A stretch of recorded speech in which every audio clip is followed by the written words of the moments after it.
नमस्कार, आप देख रहे हैं आपका अपना चैनल न्यूज इंडिया। मैं हूं आपके साथ गौरव किशोर शर्मा। बुलेटिन का आगाज करेंगे और आज हम बात करेंगे विश्व युद्ध 3 का सायरन।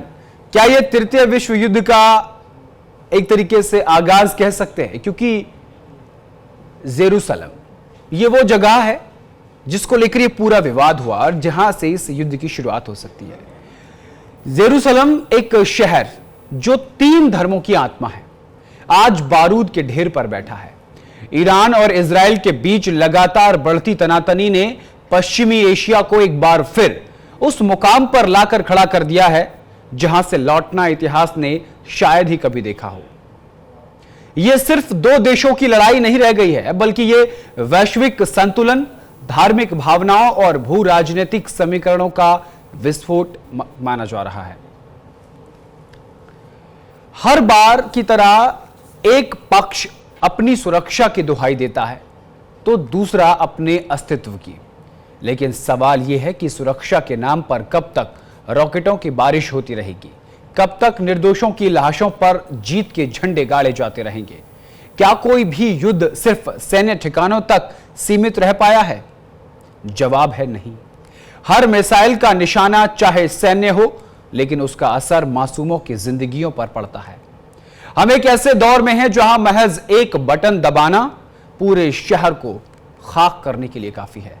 न्यूक्लियर हथियारों की परछाई में पलती ये दुनिया अब किसी भी एक तरफा फैसले का खामियाजा भुगतने को मजबूर हो सकती है। इसीलिए आज जरूरत है उस सोच की जो शक्ति के प्रदर्शन के बजाय संवाद की पहल करे। इतिहास बताता है कि पहले 2 महायुद्ध भी धीरे धीरे शुरू हुए, राजनीतिक गलतफहमियों से, कूटनीतिक असफलताओं से और राष्ट्रवाद के अंधे जुनून से। आज वही सब कुछ फिर से दोहराया जा रहा है, बस हथियार ज्यादा घातक हैं और तकनीक इतनी तेज कि प्रतिक्रिया का समय भी नहीं बचेगा। संयुक्त राष्ट्र जैसी संस्थाओं को अब केवल बयान जारी करने से आगे बढ़ना होगा। अमेरिका, रूस, चीन और यूरोप को यह समझना होगा कि यह संघर्ष अगर भड़का तो उसकी आंच सीमाओं में नहीं बंधेगी। भारत जैसे देशों को भी मध्यस्थता की भूमिका निभाने से पीछे नहीं हटना चाहिए। जेरूसलम की यह जंग सिर्फ 2 मुल्कों की लड़ाई नहीं, ये पूरे मानव सभ्यता की परीक्षा है। हमें तय करना होगा, हम इतिहास दोहराएंगे या नया इतिहास लिखेंगे, क्योंकि आज के जिद कल का विनाश बन सकती है। अगर आज नहीं संभले तो तीसरा महायुद्ध कोई दूर की बात नहीं, वो दरवाजे पर दस्तक दे रहा है। अब आपको आपकी टीवी स्क्रीन पर ये 8 तस्वीरें दिखा रहे हैं। ईरान पर इजराइल का हमला हुआ तो क्या हुआ, और उसके बाद जब इजराइल पर ईरान का पलटवार हुआ तो क्या हुआ। इस युद्ध का आगाज जो किया है वो साफ तौर पर ईरान की तरफ से मिसाइल दागे गए।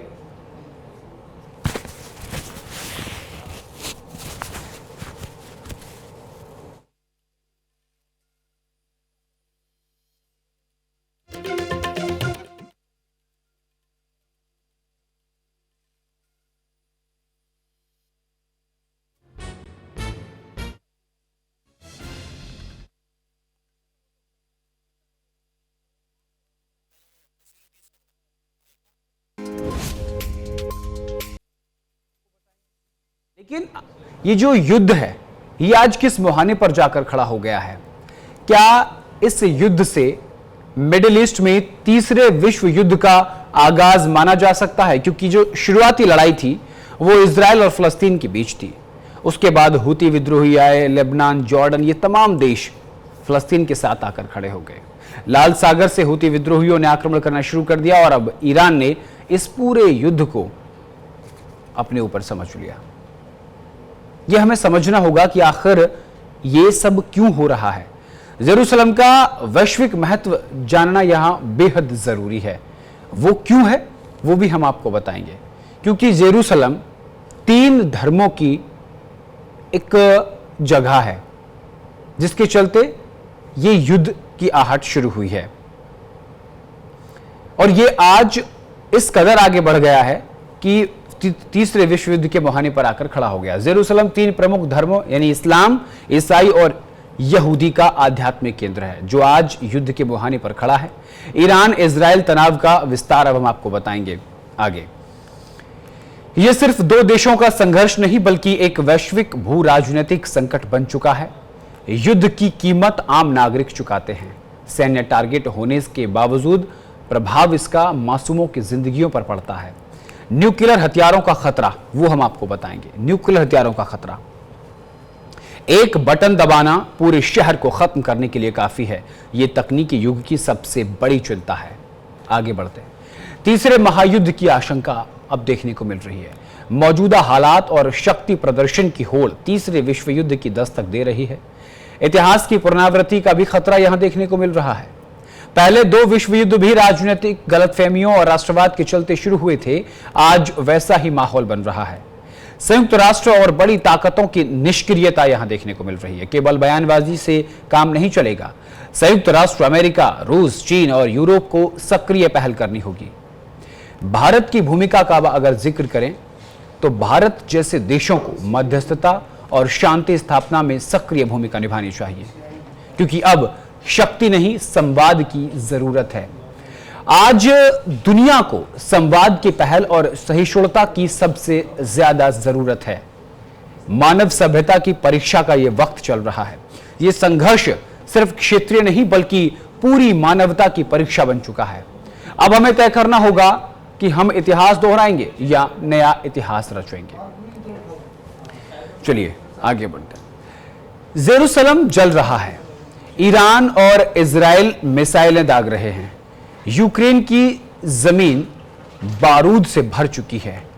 तीसरे साल तीसरी परत तबाही की है और अब कश्मीर की वादियां भी बारूद की बू में समेटे खड़ी हैं। तस्वीरों के साथ हम आपको दिखाएंगे। भारत पाकिस्तान फिर आमने सामने है। यह सवाल है कि यह महज इत्तेफाक है या यह सब तीसरे विश्व युद्ध की पटकथा का हिस्सा है। दुनिया के तीन अलग अलग कोनों में तीन मोर्चे खुल चुके हैं। महज सत्ता और सरहद को लेकर तीनों मुद्दों पर जंग जारी है। इजराइल कहता है हम आत्मरक्षा कर रहे हैं। ईरान कहता है कि जेरूसलम का अपमान बर्दाश्त नहीं होगा। रूस कहता है कि नाटो उकसा रहा है।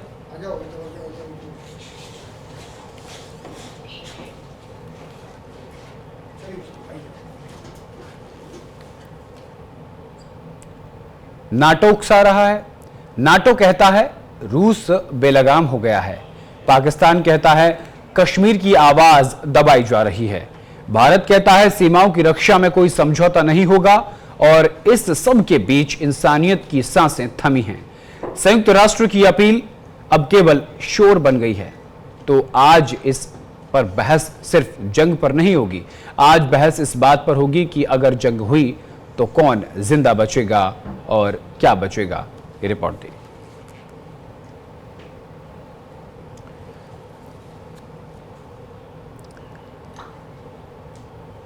तो ईरान और इजराइल के बीच जिस तरीके से युद्ध का खतरा लगातार बढ़ता जा रहा है, उसके बीच ये देखना होगा कि कौन बचेगा कौन नहीं। जेरूसलम जल रहा है। ईरान और इजराइल मिसाइलें दाग रहे हैं। यूक्रेन की जमीन बारूद से भर चुकी है।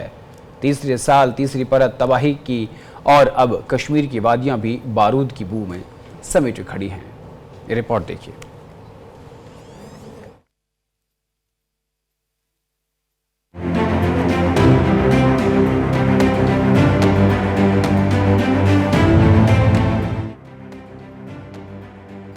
एक और जेरूसलम में धधकती आग है।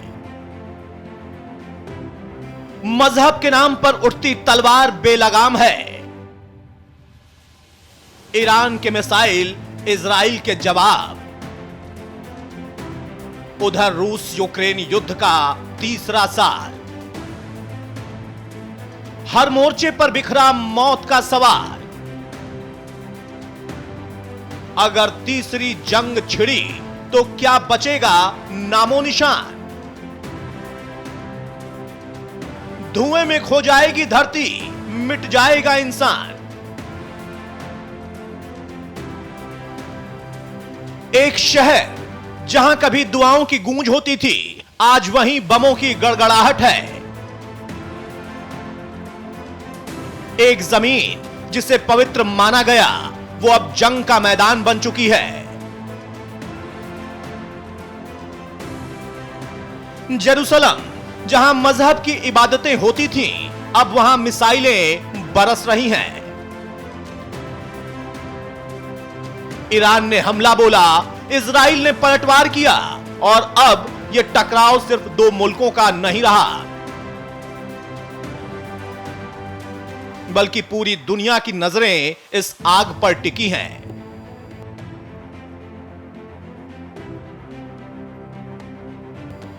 क्या यह आग जेरूसलम तक रुकेगी या इसकी लपटें तीसरे विश्व युद्ध की ओर बढ़ेंगी?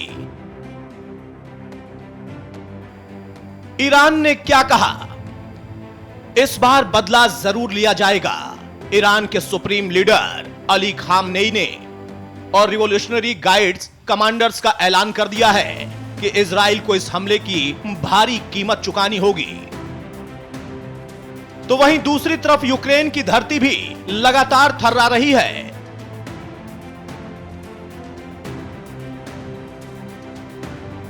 रूस और यूक्रेन की यह जंग अब तीसरे साल में दाखिल हो चुकी है, लेकिन अब यह सिर्फ दो मुल्कों की लड़ाई नहीं रही। नाटो की दखल अंदाजी और रूस की जिद ने इस टकराव को एक नई शक्ल दे दिया है।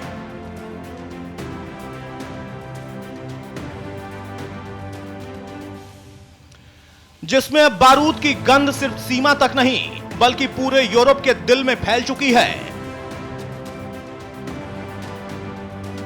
हर देश डरा हुआ है, हर सरहद अलर्ट पर है और हर मिसाइल अगली तबाही की ओर इशारा कर रही है।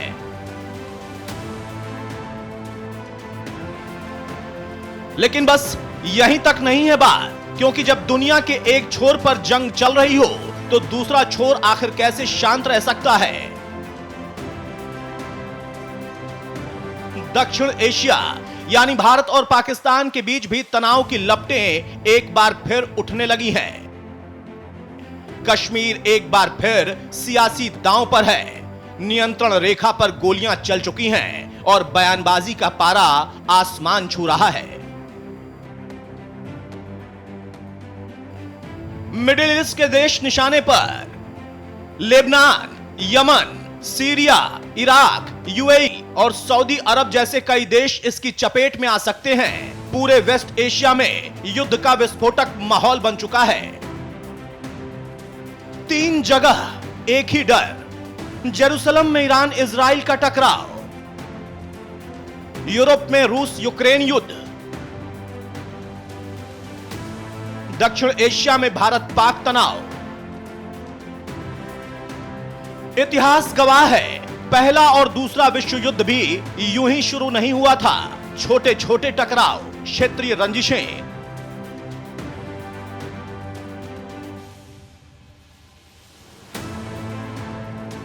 सीमित विवाद, धीरे धीरे वहीं आग पूरी दुनिया को निगल गई।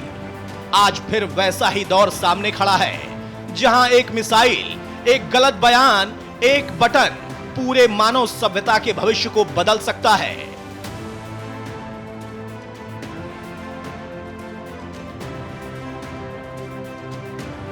अब फर्क बस इतना है, हथियार पहले से कहीं ज्यादा खतरनाक है। दुनिया पहले से कहीं ज्यादा जुड़ी हुई है और हालात पहले से कहीं ज्यादा नाजुक। संयुक्त राष्ट्र और तमाम वैश्विक संस्थाएं शांति की अपील कर रही हैं। डिप्लोमेसी की बातें हो रही हैं, लेकिन जमीनी हकीकत यह है कि जुबानी जंग अब धीरे धीरे बारूद की ओर बढ़ रही है। आज अगर बातचीत की मेज ने बंदूक की नली को ना रोका, तो कल ये आग सिर्फ सरहदों तक नहीं बल्कि हर घर, हर दिल, हर देश तक पहुंचेगी। याद रखिए, तीसरा विश्व युद्ध अगर हुआ तो ये केवल एक भू राजनीतिक संकट नहीं होगा, बल्कि इंसानियत की सबसे बड़ी हार होगी। तो सवाल अब ये नहीं कि जंग कब होगी, सवाल यह है कि क्या दुनिया वक्त रहते संभलेगी। न्यूज इंडिया के लिए अंबिका वत्स की रिपोर्ट। सबसे बड़ा सवाल यही है कि आखिर ये जो दो देशों के बीच जंग है, ये किस मुहाने पर जाकर रुकेगी? इस युद्ध के परिणाम क्या होंगे? मिडिल ईस्ट पर कितना खतरा बढ़ा हुआ है और क्या हम तीसरे विश्व युद्ध की ओर बढ़ रहे हैं? और अगर तीसरा विश्व युद्ध होता है तो क्या परमाणु शक्तियों का इस्तेमाल किया जाएगा? इन तमाम सवालों के जवाब लेंगे और इस बड़ी चर्चा में मेरे साथ फॉरेन एक्सपर्ट के तौर पर doctor DK. Gupta ji studio मेरे साथ मौजूद हैं। सर, आपका न्यूज इंडिया के स्टूडियो में बहुत बहुत स्वागत है। देश के जाने माने वरिष्ठ पत्रकार शंकर जोशी सर भी हमारे साथ मौजूद हैं। सर, आपका भी बहुत बहुत स्वागत है। पहला सवाल मैं डी.के. गुप्ता जी आपके पास आऊंगा, आपसे लूंगा। रणनीतिक और सैन्य की दृष्टि से देखा जाए तो इजराइल के जो राइजिंग लाइन ऑपरेशन है, इसकी रणनीति को आप किस तरीके से आंकते हैं? क्या यह एक सीमित स्ट्राइक थी या फिर एक बड़ी जंग की शुरुआत हो चुकी है? जहां तक 2015 की जब परमाणु समझौता हुआ ईरान के लिए एआईए के निगरानी में, तभी से इजराइल चेतावनी देता रहा है ईरान को कि मैं तुम्हें परमाणु बम नहीं बना दूंगा। और उसके बाद 3 स्ट्राइक ऑलरेडी वो कर चुका है। पिछला स्ट्राइक 2024 में दमिश्क में था, जो कि उनके एम्बेसी पे था। और इस बार की लड़ाई भी, चूंकि देखिए ईरान जैसे पाकिस्तान एक हारा हुआ देश है लेकिन लड़ेगा वो, इसी तरह से ईरान मिडिल ईस्ट में इजराइल के सामने खासकर एक हारा हुआ देश है जो लड़ेगा उससे। छोटा मोटा इसके होंगे लेकिन ईरान जो है उसके साथ लॉन्ग टर्म के लिए नहीं जाएगा, क्योंकि उसको इकोनॉमी के साथ साथ वो जानता है कि वो थका हुआ है, वो हारा हुआ, फ्रस्ट्रेटेड है, लेकिन उसको स्ट्राइक करनी है इजराइल पे, इसलिए स्ट्राइक करेगा। इसलिए मैंने एक आर्टिकल भी लिखा था कि ईरान अपनी साख बचाने के लिए लड़ता है मिडिल ईस्ट में, और उसके प्रॉक्सी ऑलरेडी नीज पर आ चुके हैं। उसके पास हिजबुल्लाह हैं, हमास हैं, ये सारे नीज पर आ चुके हैं। और ये बहुत प्री प्लान था इजराइल का, जिसकी वजह से उस प्लान के हिसाब से पहले सबको नी पिलाया है इजराइल ने और उसके बाद पीटा है इजराइल। हिजबुल्लाह और हमास तो पहले ही नीज पे आ चुके हैं, जब फलस्तीन को पूरी तरीके से इजराइल ने जवाबी कार्रवाई में घुटनों पर ला दिया। उसके बाद जो इसके जो प्रॉक्सीज आप जिक्र कर रहे हैं, अगर इन सब बातों को देखा जाए डी.के. गुप्ता जी, तो ये तो सीमित युद्ध की तरह देखा जा रहा है, क्योंकि क्या इसमें बड़ा युद्ध होगा? ईरान तो पहले ही हारा हुआ है। जी जी बिल्कुल बिल्कुल। जैसे आप मैं आपके साथ स्टूडियो में एक बार बैठा था और भारत पाकिस्तान के बीच में युद्ध के बारे में तो बहुत सारी बातें चर्चा कर रहे थे। तो मैंने उसमें बोला था कि भारत इतना ही युद्ध में जाएगा जितना कि वो जितना लॉस भारत को हुआ 26 जानों का, उससे ज्यादा वो कर ले और प्लस विश्व को एक दिखाए कि अब मैं एक सशक्त अकेली बड़ी शक्ति हूं। इसी तरह से यह भी सीमित युद्ध होगा, क्योंकि ईरान ज्यादा लंबा युद्ध में नहीं जाएगा। वो जानते हुए कि मैं हार रहा हूं, वो नहीं जाएगा, क्योंकि उसको पता है कि मैं हारूंगा और उसको यह भी पता है कि मेरे न्यूक्लियर जो प्लान है वो सारे फेल कर दिए गए हैं, हमारे सारे जनरल मार दिए गए हैं, और वो अपनी साख बचाने के लिए 2-4 दिन के लिए लड़ेगा। ठीक है, शंकर सर हमारे साथ जुड़े हुए हैं। शंकर जी, मैं आपके पास आऊंगा, क्योंकि जिक्र करें डी.के. गुप्ता जी परमाणु को लेकर के, न्यूक्लियर अटैक को लेकर के, जो है मतलब अगर देखा जाए तो ईरान के परमाणु ठिकानों पर हमले का जो सैन्य असर है वो कितना गंभीर है? क्या इससे उनका परमाणु कार्यक्रम रुक सकता है, यानी जो परमाणु शक्ति है वो रुक जाएगा? देखिए, ये कहना अभी बड़ा मुश्किल है कि वो अपने परमाणु कार्यक्रमों को रोक देगा, लेकिन उसमें शिथिलता तो आएगी अगर वो जो दावे किए गए हैं वो सही है तो। लेकिन यहां बहुत सारी चीजों को मैं अलग नजरिए से देखता हूं कि इजराइल को ये लाइसेंस किसने दिया? इजराइल के पास भी तो परमाणु हथियार हैं, उसे भी तो कोई ठोक सकता है। दरअसल जिस तरह से गाजा में और फिलिस्तीन में इजराइल ने जो एक तरह से इसे गुंडागर्दी नहीं कहते, नरसंहार कहते हैं, जो किया है गाजा में, और छोटे छोटे बच्चे गाजा सर शुरुआत तो गाजा नहीं की थी ना, माफी चाहता हूं सर, शुरुआत तो गाजा नहीं की थी ना, इजराइल ने नहीं की थी ना शुरुआत, फिलिस्तीन की तरफ से शुरुआत हुई ना। मैं फिलिस्तीन की बात कर रहा हूं। फिलिस्तीन में भी क्या हुआ है आप बताइए? फिलिस्तीन शुरुआत फिलिस्तीन ने करी, आज जो यूएन में प्रस्ताव आया है, और गाजा को तो बारूद की सुरंग बना रखा था। नहीं, ये तो आप इराक के लिए भी कहते थे, क्या मिला जी? ये तो इराक के लिए भी कहा जाता था। इराक के लिए भी तो यही प्रचार किया गया था कि उसके पास केमिकल वेपन्स हैं, उसके पास ये है, उसके पास इस तरह के हथियार हैं जो मानव सभ्यता के लिए खतरनाक हैं। तो ये सारी बातें कह के ये सारा एक प्रपंच रच के ही तो इराक का पर सद्दाम हुसैन पर हमला किया गया था, वरना तो वो प्रोग्रेसिव व्यक्ति था।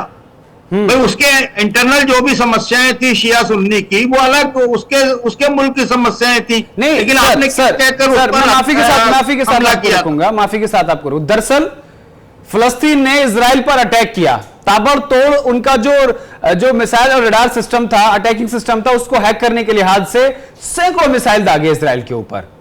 उसके बाद जवाबी कार्रवाई इजराइल की तरफ से हुई, लेकिन फिलिस्तीन ने इसको पूरी तरीके से धर्म युद्ध के तौर पर मुस्लिम देशों को अपने साथ लाकर इस बदले की कार्रवाई को, डीके जी मेरे साथ बैठे हैं, ये बता देंगे, फॉरेन एक्सपर्ट के तौर पर बैठे हैं, इस पूरी कार्रवाई को सर उन्होंने धर्म युद्ध के रूप में बदलना चाहा, लेकिन ये पूरी तौर पर इजराइल पर जो अटैक हुआ ये उसका बदला था सिर्फ।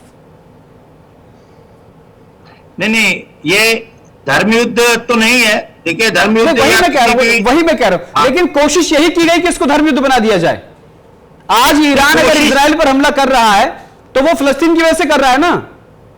नहीं, एक यही बात तो कही जाती है, यही बात तो एक तरीके से परसेप्शन क्रिएट करने के लिए कही जाती है, लेकिन इसका जवाब कौन देगा कि वहां पर जो मानवीय आधार पर दुनिया भर से और तमाम संगठनों से जो खाद्य सामग्री जा रही है, इजराइल उनको भी नहीं जाने दे रहा है जी।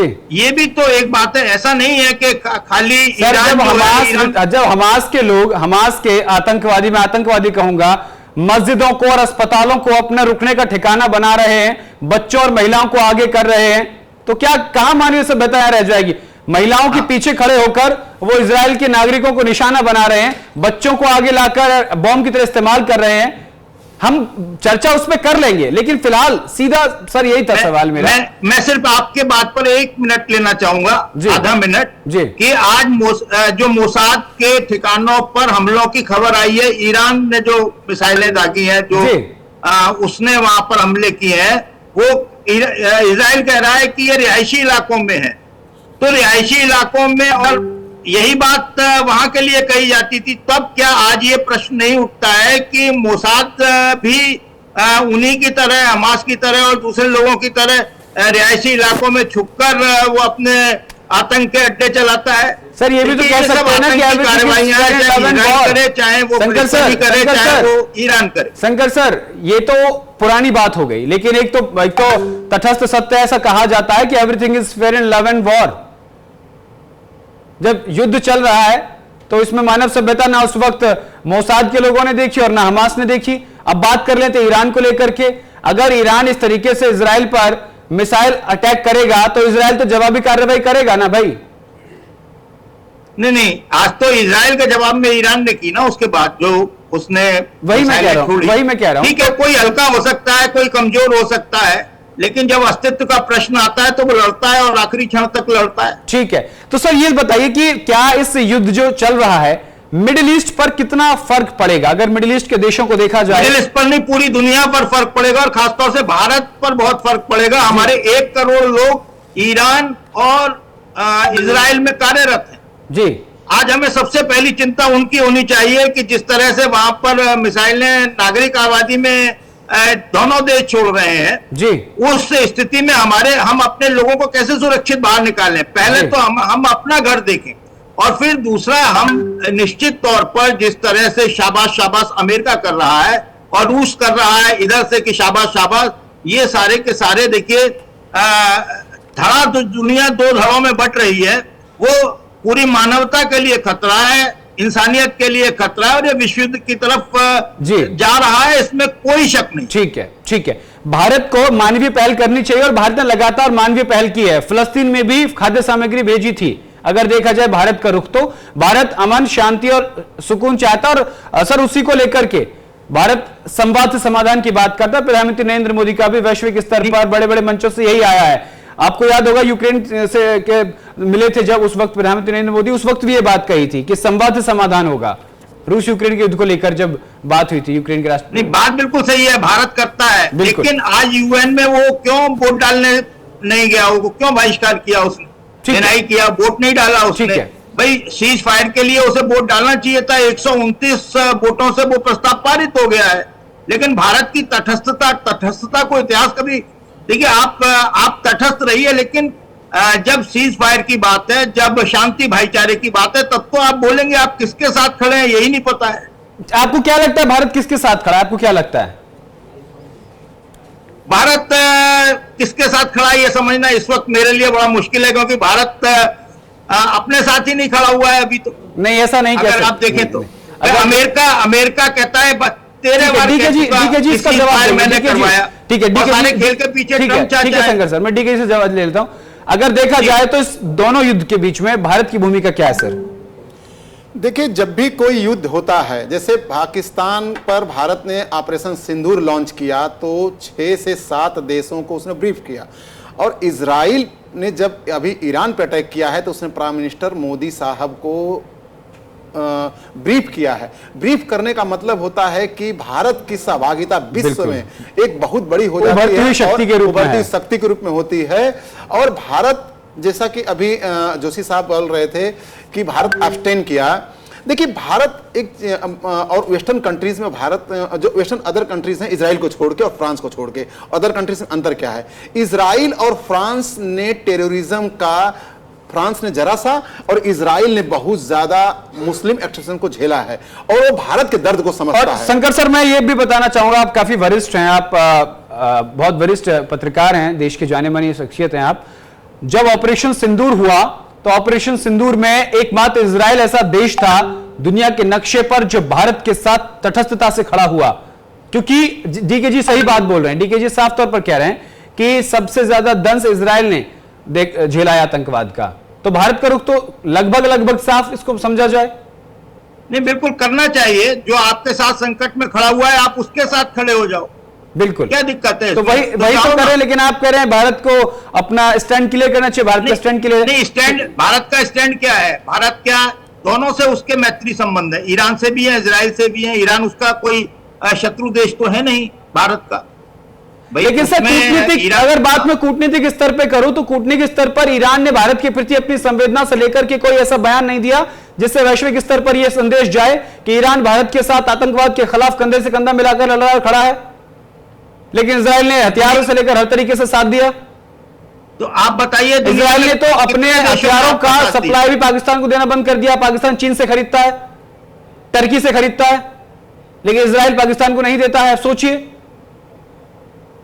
नहीं, ठीक है, इजराइल का अपना वो है, इजराइल का अपना स्टैंड है। इजराइल अलग तरीके से मूव करता है। 2016 के बाद से इजराइल पाकिस्तान को हथियार नहीं देता, खासतौर से जो इस्लामिक कंट्री है, ठीक है, उनको मुद्दे पर आते हैं, अलग तरीके से वो चलते हैं। ठीक है सर, शंकर सर मुद्दे पे आते हैं। जिस तरीके से ये हमला हो रहा है, आपने बताया कि मिडिल ईस्ट ही नहीं बल्कि पूरी दुनिया पर इसका असर देखने को मिलेगा। लेकिन अगर बात हम ईरान की करें तो जिस तरीके से IRGC के शीर्ष जनरल की मौत हुई है, इसके जो ईरान की सैन्य संरचना है उस पर क्या प्रभाव पड़ सकता है? ये तो गुप्ता जी ज्यादा बेटर बताएंगे। जी बताइए सर। जी, देखिए, ईरान इस समय इस स्थिति में है कि 2024 में जब उस पर अटैक हुआ और उसके बाद जो उसके ईरान के डिप्टी प्राइम मिनिस्टर जिनको कि मारा गया था, उसका ईरान अभी इस स्थिति में है कि वो खुद डिसाइड नहीं कर पाता कि उसकी सामरिक व्यवस्था क्या है। और जिस तरह से 6 परमाणु जो वैज्ञानिक थे उनको मारा गया, और लगभग सारे चीफ को, मेजर जनरल रैंक के अधिकारियों को मार दिया गया जो डायरेक्टली ऑपरेशन में इन्वॉल्व थे, और खोमेनी साहब के नजदीकी व्यक्ति जो कि अमेरिका से न्यूक्लियर डील कर रहा था उसको भी मार दिया गया है।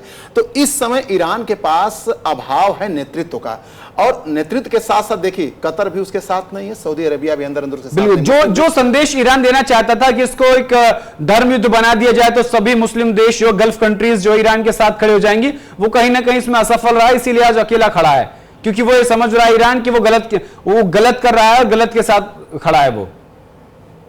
डीके जी। जी, देखिए, जो मिडिल ईस्ट में 3-4 देश हैं, एक तो यूएई, एक सऊदी अरबिया, कतर, अब ये विकास के रास्ते पर चले गए हैं, एक डेवलप कंट्री के रास्ते पर चले गए हैं। इनकी सोच और मुस्लिम देशों से अलग होती गई है। इसीलिए भारत के प्रधानमंत्री और यूएई के प्रधानमंत्री में इतनी अच्छी केमिस्ट्री बनी है कि 9 से 10 मुलाकात हो चुकी है। तो ये लोग अब जरा सा वो मुस्लिम जो तुष्टिकरण है या एक्सट्रीमिज्म है उससे हट के सोचने लग गए हैं। वो जानते हैं कि जिस तरह से पाकिस्तान प्रॉक्सी वार कर रहा है भारत के और देशों के खिलाफ, अफगानिस्तान के खिलाफ, उसी तरह से ईरान ने इस गलत नीति को अपनाया है, प्रॉक्सी वार से हमास को को सपोर्ट किया, हिजबुल्लाह को सपोर्ट किया, हुती विद्रोहियों को सपोर्ट किया लाल सागर में, हिंदू को किया, और उसके बाद असद के जो सीरिया के असद थे उनको सपोर्ट किया। तो वो पहले कमजोर करना चाहते, जैसे पाकिस्तान भारत कमजोर करना चाहता प्रॉक्सी वार से, उसी तरह से वो कमजोर करना चाह रहा था।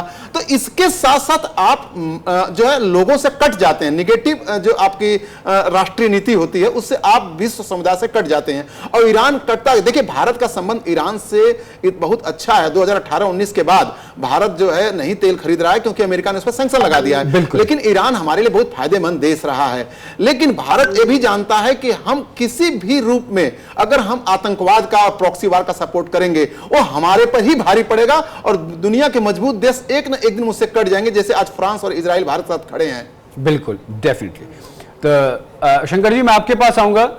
जिस तरीके से अब एक तरीके से युद्ध का आगाज हो चुका है और ईरान और इजराइल के बीच वार पलटवार चल रहा है, आयात निर्यात यानी इंपोर्ट एक्सपोर्ट का अगर मैं जिक्र करूं तो भारत को फायदा होगा, नुकसान होगा? भारत किस तरीके से अपनी भूमिका इसमें निभाएगा? देखिए, हमारे को दिक्कतें आएंगी और पूरे देश में नहीं, पूरे अंतर्राष्ट्रीय दिक्कतें होंगी अगर ये युद्ध बढ़ता है जी। और युद्ध किसी भी समस्या का समाधान नहीं है जी। और पीएम मोदी बोलते हैं कि युद्ध के नहीं बुद्ध के रास्ते पर चलना चाहिए। तो बुद्ध के रास्ते पर चलना चाहिए ये कहना और बुद्ध के रास्ते पर चलना, ये दोनों अलग अलग बातें हैं। और युद्ध का परिणाम आप देख लीजिए, यूक्रेन ने अभी क्या किया जी। यूक्रेन ने उसके रूस के घर में घुसकर ड्रोन हमले करके जो नुकसान पहुंचाया, भले ही रूस ने उसे तबाह कर दिया। रूस के सामने यूक्रेन कहीं टिकता नहीं है। इसी तरह हो सकता है कि अमेरिका और इजराइल ये दोनों एक ही हैं। अमेरिका प्रॉक्सी रहता है, पीछे से मदद करता है जी, हथियार देता है। तो लेकिन ईरान को भी दबा पाना बड़ा मुश्किल होगा। ऐसी स्थिति में पूरी दुनिया में तेल के दाम बढ़ गए हैं जी। और दूसरी चीजों पर भी स्थिति जाएगी। अगर हमें वहां से 1 करोड़ लोग बुलाने पड़ते हैं, जो कि असंभव सी बात है। नहीं, देखा जाए तो इस टकराव से पूरे मिडिल ईस्ट में अस्थिरता आ सकती है, खासकर लेबनान, सीरिया, सऊदी जैसे देशों में। भारत जैसे देशों की विदेश नीति पर इसका क्या प्रभाव पड़ेगा, खासकर ऊर्जा और कूटनीति के स्तर पर अगर जिक्र किया जाए? क्या इस संघर्ष के कारण तीसरे विश्व युद्ध जैसे हालात बन सकते हैं या यह एक सीमित क्षेत्रीय युद्ध तक सीमित रहेगा? देखिए, कूटनीतिक बात मैं इसलिए नहीं करता क्योंकि मेरा स्टैंड बिल्कुल अलग है। जब रूस जैसा आपका परंपरागत साथी आपका नहीं रहा, आपने जब ऑपरेशन सिंदूर किया तो कितने देश आपके साथ सुर में सुर मिलाकर कहने वाले थे नहीं आप बिल्कुल ठीक है, हम आपके साथ खड़े हुए हैं। आपकी कूटनीति, अपनी कूटनीति हमारी जो नहीं अगर सर मैं शंकर जी आपको रोकना चाहूंगा कि बात जब देश की सुरक्षा की हो, कूटनीति की हो, तो मुझ जैसे पत्रकार को खुलकर बोलना चाहिए। आप वरिष्ठ पत्रकार हैं हमारे देश के। सर ये समझ लीजिए, ऑपरेशन सिंदूर जब हुआ और उसके बाद ऑपरेशन सिंदूर के बारे में बताने के लिए 7 डेलीगेशन दुनिया के अलग अलग कोनों में गए, तो उसकी सराहना हर देश ने की। आतंकवाद के खिलाफ मुखर होकर बोलने की बात हर देश ने करी। भारत का साथ हर देश ने दिया जहां जहां भारत के डेलीगेशन गया है। तो ऑपरेशन सिंदूर न सिर्फ पाकिस्तान को उसका मुंहतोड़ जवाब था, बल्कि पूरे दुनिया में यह बताना कि आज भारत कूटनीतिक स्तर पर मजबूत ही नहीं बल्कि अब जवाब देना और भारत घर में घुसकर मारना जानता है। तो ये कहना आपका, मैं आपके इस बात को मैं बिल्कुल सपोर्ट नहीं करूंगा, इत्तेफाक नहीं करूंगा सर। आप मत मानिए, मेरी बात थोड़ी कड़वी होती है। नहीं सर, कड़वा विष भगवान शिव ने भी पिया था। कड़वा जो विष था भगवान शिव ने भी पिया था। अगर यह आप कड़वी बात कहेंगे और वो सच है तो दुनिया देख रही है, पूरा देश मुझे और आपको सुन रहा है। जो सच है वो सही रहेगा। तो कूटनीतिक स्तर पर भारत की जीत है ऑपरेशन सिंदूर। बात हम ईरान और इजराइल की कर रहे हैं जी।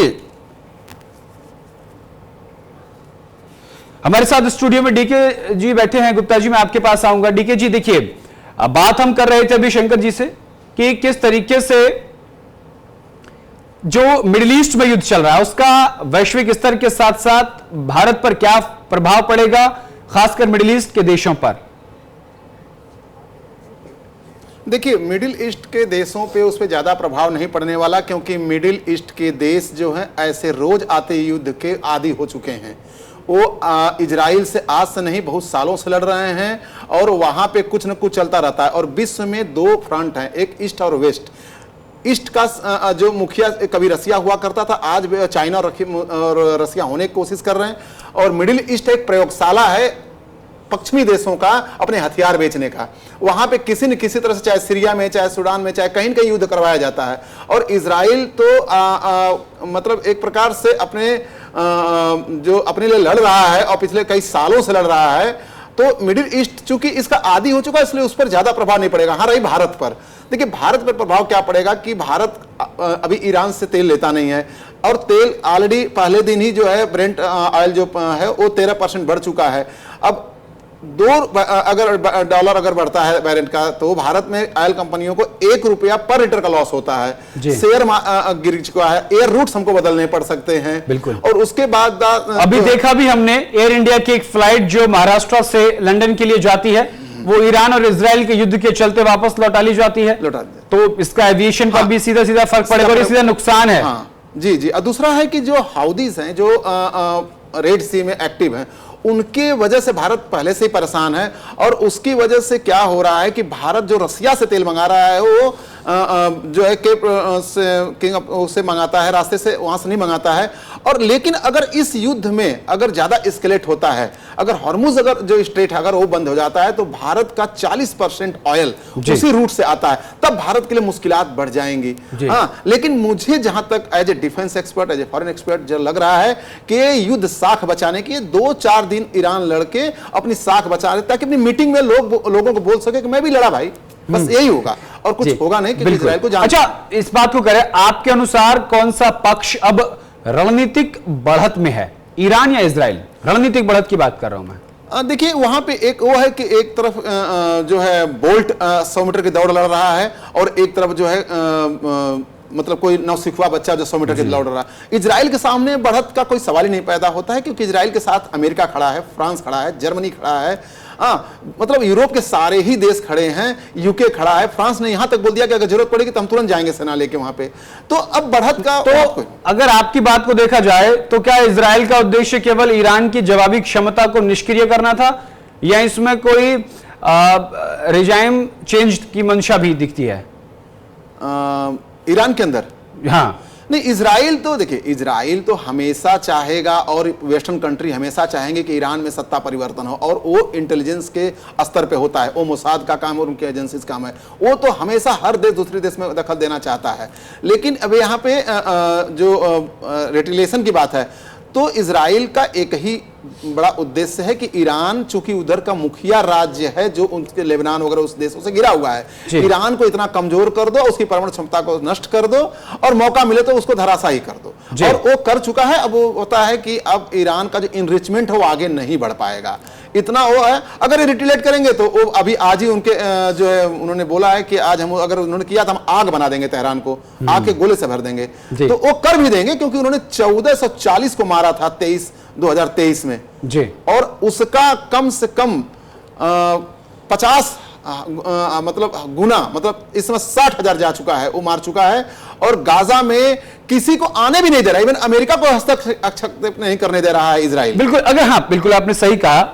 अगर देखा जाए अब इस संघर्ष की ओर, तो इस संघर्ष को शांत करने के लिए वैश्विक शक्तियां जैसे कि अमेरिका है, रूस है या चीन है, क्या भूमिका निभा सकते हैं? क्या अब भी कूटनीतिक रास्ता खुला है या दोनों देश युद्ध की ओर ही बढ़ रहे हैं? जी देखिए, चीन इसमें केवल बातों से हस्तक्षेप करेगा कभी नहीं, क्योंकि चीन इस समय आर्थिक स्थिति में 19 ट्रिलियन की इकोनॉमी बन चुका है, अमेरिका को टक्कर देने की कोशिश कर रहा है जो 30 ट्रिलियन की इकोनॉमी है। तो चीन जानता है कि जो देश युद्ध की विभीषिका में जाएगा वो विकास के रास्ते से हट जाएगा और उसको टक्कर देगा। चीन केवल बातों, बिल्कुल मैं आपकी इस बात से जोड़ूंगा। ऑपरेशन सिंदूर, विपक्षी भारत की सरकार पर यह आरोप लगाते हैं कि अमेरिका का इंटरफेरेंस रहा, ये रहा, वो रहा, लेकिन महज 22 मिनट की कार्रवाई से पाकिस्तान घुटनों पर आ गया। महज 22 मिनट की कार्रवाई से, और पानी रोक दिया गया, परेशान हो गया, दाने दाने को मोहताज हो गया, दिखा भी दिया, समझा भी दिया और मानवता भी दिखाई। जी जी देखिए, यहाँ पे एक होता है ना कि मुझे कुछ बोलना इसलिए बोलना, मुझे बड़ा आश्चर्य होता था मीडिया पे भी देख के, और जो लोग एक्सपर्ट बन के आते थे कि भारत को अभी युद्ध कर लेना चाहिए था, पीओ के अंदर आ जाता भारत के। नहीं, भारत, आप अगर डिफेंस एक्सपर्ट है तो आपको सोचना चाहिए कि भारत उसको कितना एस्केलेट करेगा। भारत ने अगर एस्केलेट करता 2047 का जो विकसित भारत का संकल्प कहीं ना कहीं उसमें अड़चन आती। जी जी, अगर आप फ्रांस देख लीजिए, इटली देख लीजिए, जर्मनी देख लीजिए, अमेरिका देख लीजिए और चाइना देख लीजिए, ये सारे देश वो हैं जो बहुत तेजी से आगे बढ़े हैं क्योंकि इन्होंने युद्ध बहुत दिनों से नहीं लड़ा है। और चीन और अमेरिका तटस्थ कंट्री रहते हैं, हर जगह वो चौधरीपना, अगर हम अपने लोकल भाषा में बोले, करते हैं, लेकिन युद्ध में शामिल डायरेक्टली नहीं होते। और भारत की चूंकि मजबूरी थी उसमें जाना, और भारत मजबूरी में सिंदूर में गया और अपना दमखम दुनिया को और पड़ोसी देश चीन को भी दिखाया कि मैं क्या अकेले कर सकता हूं, मैं किस तरह से नूर जैसे एयरपोर्ट को भी मैं तोड़ सकता हूं जहां पे अमेरिका का कब्जा है। और उसके बाद चुपचाप जो है उनके कहने पर, उनके रिक्वेस्ट करने पर मान गया। तो जी देखिए, अगर इस हमले को देखा जाए तो इस हमले का सबसे बड़ा राजनयिक नुकसान किससे हुआ है? अमेरिका को, ईरान को, यूएन को, मतलब किसको हुआ है देखा जाए तो? देखिए, मैं अमेरिका को तो नहीं कहूंगा क्योंकि अमेरिका तो बोल रहा है कि मेरा इसमें कोई हाथ नहीं है और मैं चाह रहा था कि युद्ध न हो, और अमेरिका से यही एक्सपेक्टेड था। जो लोग फोर्थ साइड में देखेंगे, अमेरिका से बिल्कुल यही एक्सपेक्टेड था। यूएन का और इस समय WTO का, इन सबों का लॉस हो रहा है। जो भी अंतर्राष्ट्रीय संस्थाएं हैं उनके सम्मान जो है स्टेक पे है इस समय। कोई उनकी सुनता नहीं है, कोई उनकी बात करता नहीं है। जहां पे भी कोई भी चीज आती है एक दूसरे को लोग वीटो करते हैं। हर युद्ध में यूएन का केवल एक ही रोल है कि भाई शांति बनाओ, शांति बनाओ। तो कोई युद्ध, इराक के युद्ध में ही वो एक फोर्स तैयार कर पाया, अदरवाइज उसके बाद जितने भी विश्व में युद्ध हुए हैं यूएन का कोई रोल नहीं रहा। तो यूएन का स्टेक है, और राजनयिक लॉस है तो ईरान का लॉस राजनयिक भी है क्योंकि मिडिल ईस्ट के देश उसका साथ दे नहीं रहे, बिल्कुल। और दूसरे लॉस उसका जो लेकिन ऐसा कहा जाता है जब कहीं पर लड़ाई होती है तो वो किसी के लिए फायदेमंद साबित हो सकती है कि दो लोगों के बीच लड़ाई होती है। अगर यह देखा जाए, क्या चीन और रूस इस संघर्ष को भुनाने का प्रयास कर सकते हैं, कोशिश करेंगे? चीन और रूस का जिक्र मैं कर रहा हूं। जी जी जी, चीन और रूस कोशिश करेंगे कि अपने कुछ हथियार जो है ईरान को बेचें। Exactly, that is why I am asking you. वो चाहेंगे कि हमारा, क्योंकि ये छोटे देश जितने भी लड़ते हैं, इजराइल को कोई फर्क नहीं पड़ता क्योंकि इजराइल एक प्रोडक्शन हब खुद में है। और इनको चीन देख रहा होगा कि ईरान हमसे हथियार खरीदे, और जो स्वान ड्रोन्स जो अभी बेचा था, जिसका नाम क्या है, मसूद जो ड्रोन्स है, जो ईरान ने रसिया को सप्लाई किया था यूक्रेन की तरफ, तो अब वो चाहेगा कि ईरान से जो हम कुछ जो मिसाइल डिफेंस सिस्टम लें और ये सारी चीजें। तो ये दोनों एक मार्केट के रूप में ईरान को देखेंगे। और यही था पाकिस्तान के साथ कि लोग पाकिस्तान को इसलिए उकसा रहे थे और पैसे भी दे रहे थे ताकि वो हथियार खरीदे। हथियार खरीदने से क्या होता है कि आप समझौता करते हैं, लेकिन हथियार उसी देश में बनते हैं और जिस देश से वो आता है, तो वहां इंप्लॉयमेंट बढ़ता है, वहां पे खुशहाली बढ़ती है और गरीब देश गरीब रहता है। अच्छा, ये बताइए, अगर ये युद्ध बढ़ता है तो भारत की कूटनीति क्या होनी चाहिए? तटस्थ या मध्यस्थता करना? देखिए, भारत की कूटनीति तटस्थ इसलिए होनी चाहिए क्योंकि ईरान एक महती देश है और भारत के साथ उसका जो व्यापारिक संबंध रहा है, खासकर तेलों के मामले में। इस समय ईरान से तेल नहीं आ रहा है, तो भारत यहां पे, जहां तक मैं समझ रहा हूं, अंदरूनी तौर से वो जो है आतंकवाद का सपोर्ट नहीं करेगा, टेररिज्म का सपोर्ट नहीं करेगा, मतलब आप समझ गए होंगे। लेकिन सतही तौर पे वो बिल्कुल भी इसमें पड़ेगा नहीं, बोलेगा शांति बनाए रखें, और यही होना चाहिए भारत का स्टैंड। ठीक है, हमारे साथ डिप्लोमेट दीपक बोहरा जी भी जुड़ गए हैं। दीपक जी, आपका न्यूज़ इंडिया पर बहुत बहुत स्वागत है। आपका बहुत बहुत धन्यवाद कि आपने मौका दिया आपके शानदार चैनल पर शरीक होने का। जी जी जी, ईरान और इजराइल के बीच युद्ध चल रहा है। अगर इस युद्ध को एक नजर में देखा जाए तो आपके अनुसार कौन सा पक्ष अब रणनीतिक बढ़त में है, ईरान या इराक? रणनीतिक बढ़त, इजराइल या ईरान, ये सवाल है आपका? हाँ, दोनों में अगर देखा जाए तो रणनीतिक बढ़त में कौन सा देश है? इजराइल। ईरान के साथ कौन खड़ा है? कोई नहीं, जीरो। बयान देंगे यूएन में, नहीं होना चाहिए, ये नहीं होना। पाकिस्तान भी बहुत बोले, ओए एक भी सिपाही को भेजेगा उसके साथ लड़ने के लिए? इजराइल के पीछे तो अमेरिका खड़ा हुआ है सर। 3 देशों का जंग है ये, अमेरिका का है, इजराइल का है और ईरान का है। ईरान अकेला पड़ चुका है और जितनी जल्दी वो ये समझ जाए उसके लिए इतना अच्छा होगा। नेतन्याहू साहब ने कहा ये मुल्ला रेजिम को हटा दो। सर, मैं तो रहा हूं उस एरिया में 70s में। आपको एक चीज बताता हूं, बड़ी दिलचस्प है सर। 1970 के दशक में, 79 में रेवोल्यूशन हुआ, क्रांति आई। 70 के दशक में तेहरान से स्पेशल फ्लाइट से टेल अवीव जाते थे ईरानियन शराब पीने के लिए, नाइट क्लब में डांस करने के लिए और बाकी जो कुछ होता है वहां पर करने के लिए। बहुत अच्छी दोस्ती थी। फिर ये मुल्ले आए और फिर आपको मालूम है उसके बाद क्या हुआ।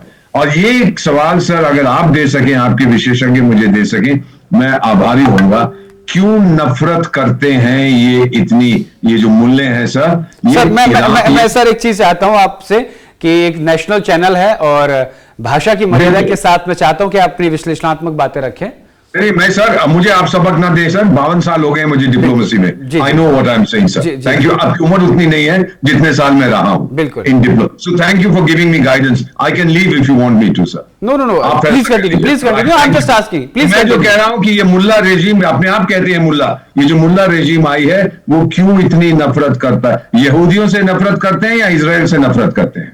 ये आप समझिए और मुझे बता दीजिएगा। अगर इजराइल का लूट के साउथ अफ्रीका चला जाता है या चिली चला जाता है तब भी ये यही चीज करेंगे? इसका जवाब अगर आपके पास है, आप तो बहुत बुद्धिमान है, मेरी बुद्धि बहुत कम है, मुझे बताइए क्यों इतनी नफरत करते हैं? इससे पहले तो बहुत कुछ होता था दोनों के बीच में। What happened?